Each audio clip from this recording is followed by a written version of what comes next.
as I'm learning more and more about financial education, iba pa pala ang ipon sa emergency fund.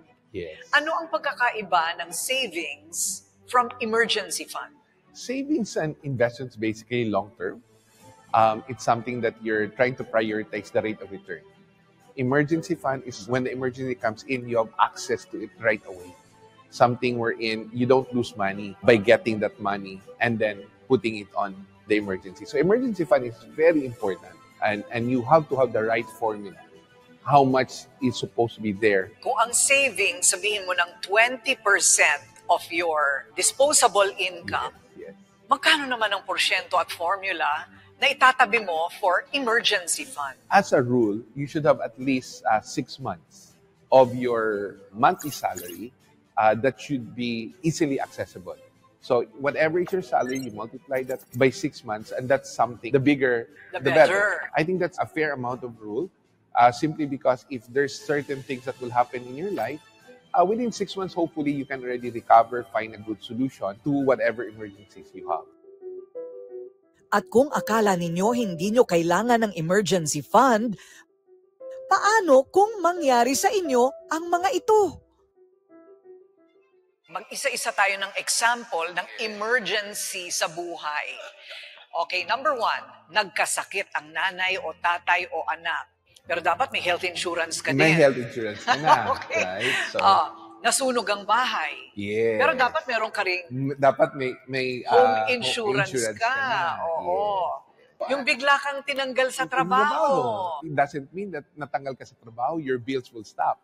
Yes. It will continue to come in, right? So you must have enough money to still be able to pay the bills and at the same time look for another job. Sometimes emergency, something like something happened to your car. Yes. You know, it broke down or something like that. You know, saan ka kukuha ng pera pang bayad ng car repairs mo? Yes. Mangungutang ka. Right. So then, maululubog ka naman sa utang. Ayan ang mga emergency. Yes. Those are the kind of emergency. You'll be on a panic mode if wala kang, emergency fund to take care of you in the next 6 months. At kung nakapaglaan na ng emergency funds, saan naman ito dapat itabi o ilagay? Meron ka ng emergency fund. Yan ba'y nasa bangko lang? Some of it will be on the bank because the bank easily you have accessibility. So the rate of return is not the priority. The priority is that even on a weekend, if there's an emergency that comes in, you have that accessibility. Right. But yes, you put in the bank, medyo konting return yon. Ano-ano ang mga pwedeng paglagyan ng emergency fund? Yung pera mo na pang-emergency, yung mabilis makuha. Some of it will be in your vault.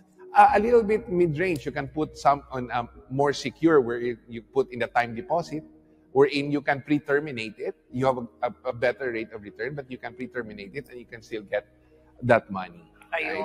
Some will be in the bonds. So it's something that you can easily get the money right away. Get the money right away. Ang importante, nagtatabi ka. Wag lang emergency sale na gagamitin mo yung tinatawag mo for emergency Mga promo, gano'n. Mga 6677. It should be a real emergency that to be used.